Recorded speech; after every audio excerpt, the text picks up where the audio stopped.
All right, what up, y'all? We got the Health is Wealth tee on today. Go check it out at thehigherselfproject.shop. But today I wanted to get into a little bit of my story, my background, my experience with completely, pretty much rewiring myself, rewiring my brain, and the struggles that I've been through. And I don't normally like to do this because it's tough for me to be vulnerable sometimes. I'm sure a lot of people can relate. It's tough to revisit the past. It's tough to open up about what you're dealing with, but we're all dealing with stuff, and I want to be more of an open book in that aspect. So hopefully other people can open up too. But so probably like 5 or 6 years ago, I was pretty much at my breaking point. I was struggling big time with anxiety. I was depressed. And, sometimes I would wake up and not like I was going to do anything, really, but I would wake up and be like, what's the point? I don't really want to live today. I'd rather just stay in bed. Borderline suicidal thoughts. And yeah, my life was pretty much colorless. I was purposeless. And so I was at a breaking point. And I decided, you know what? I'm going to do something about it. I'm tired of feeling this way. I'm tired of being a fraction of myself. I was struggling with social anxiety. I was struggling with performance anxiety. Specifically, I am still a volleyball player, but when I was playing volleyball, I would get really, really nervous before matches. And then in the match, I played really timid. I was afraid to mess up. I wanted to be perfect. And this translated into other areas of my life as well. I was extremely unhealthy. I would pretty much be eating sheets like every other day. If you're from Pennsylvania, you know what's up with sheets. Shout out to you. And I wasn't getting good sleep. And then carrying into college, of course, you start drinking and getting into all that stuff and indulging. And I was inflamed. My body was extremely inflamed. My brain was foggy 24/7, and I was operating at a fraction of what I could be. With depression, I was purposeless. I majored in finance in college, but as I got into that, I realized that I only wanted to major in finance and get into that realm because I wanted to make money. So when I started digging into what my passions actually were, I realized that I wasn't really passionate about that. So I lacked direction. I lacked a goal that I was really excited about.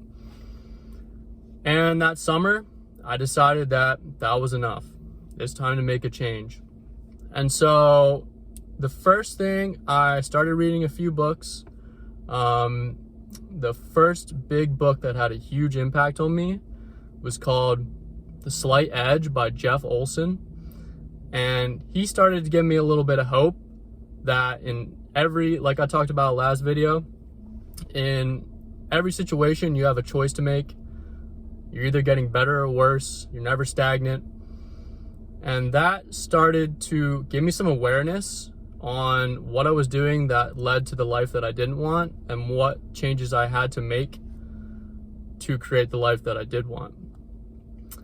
I took control majorly of my health, and definitely looking back, went pretty overboard with it. Like, I started eating 100% unprocessed. I wouldn't eat stuff that my parents made for me, which was just way too much. I lost a fair amount of weight because I wanted to get some abs, so that was also a part of it. I just wanted to get in the best shape possible, and I wanted to make my mind operate at its highest level.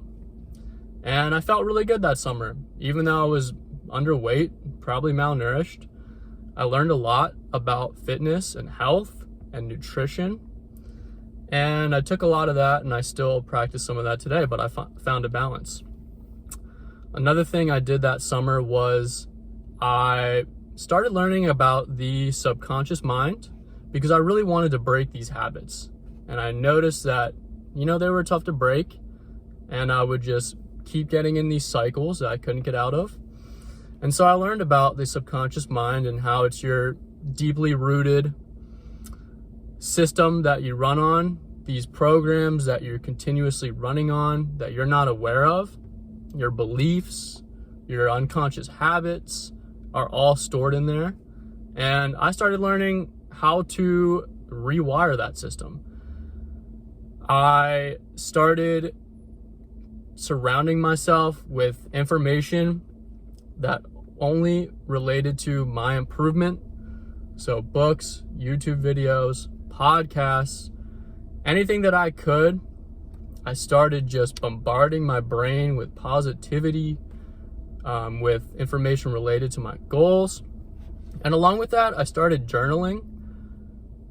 I remember I had a routine that every morning I would wake up, I'd go for a nice walk, listen to a podcast or an audiobook, and then I'd get back and I'd sit down and I'd start writing all the things that I wanted to get better at every single day, because I really wanted to wire myself in the right direction. I started writing about the good qualities I had in myself, because I had a lack of self-love and I wanted to fix that. Started writing down the things that I was grateful for. I started writing down my goals and getting excited about my goals. And sorry about that. My phone ran out of storage, but hopefully we're good now. Anyway, I realized that looking back, I made some deeply rooted shifts in my mentality. I started seeing the good in everything. I started seeing opportunities in every situation. I started learning from my mistakes and realizing that failing is good. It's all information. It's all experience. I started being grateful for everything that I had. I started realizing that the changes that I wanted to make, nothing external could make those changes. I had to fix my internal landscape. And that's when I found meditation. Meditation completely changed my life. It was the reason why I got over my performance anxiety with volleyball. It further wired those powerful beliefs into my subconscious, and I started to improve my focus, my attention span. I started to be able to control my thoughts and control my emotions. And I started to become aware of when I had a disempowering thought or emotion come up, realize why it's coming up, and cease to have it and right the ship in the correct direction. Basically, meditation for me was wiping all the bugs off of the windshield of my mind, and I started being able to sit down and enter this state of calmness, this state of complete presence and focus. And now, since I've been practicing it for a while, I don't really have to sit down and meditate anymore. I can just instantly enter that state, and that has helped me accomplish so much, overcome so many obstacles. I can't even begin to explain it. So ever since then, I've kind of been teetering back and forth. For like 4 years, I had some ups and I had some downs. And I would have strings of good days and then I'd revert back. Even though I'd gone through that great period of rewiring and I had newfound knowledge about myself and about my improvement, I still kept cycling back. And I think the key was life was really what's the quote? Our deepest fear is not that we are inadequate. Our deepest fear is that we are powerful beyond measure. I think that's Rocky or something like that, some movie. And it takes courage to truly make those changes, to truly break out of those cycles. It's scary to be the most authentic and the fullest version of yourself. It really is scary to step into your full authenticity. And life was waiting for me to make that final decision to fully align myself with my goals, with who I am truly at my core, and align myself with everything that I want to do in this life. It was waiting for me to do that. And once I did that, fear pretty much subsided. I'm more authentic than ever. I find it easier to make better decisions, and I've broken a lot of those cycles. So that's kind of my story on how I rewired myself. Obviously, I'm still learning and I'm still growing, but that one summer was a turning point for me. And you know, life was also waiting for me to step up to the plate, basically. And not just step up to the plate and hope that I get on base. Hope that I get 4 balls and I can walk to first base. It wanted me to get up there and swing like I wasn't afraid to strike out. I wasn't afraid to mess up. To stop overthinking things and just do it. Just be who you want to be. Just do it. And getting over fear, getting over anxiety and depression, it's completely changed my life. And rewiring my beliefs, rewiring my inner self has made a huge impact on who I am today and who I'm going to become. So hopefully someone can take some inspiration from that. That's my talk for today. Peace.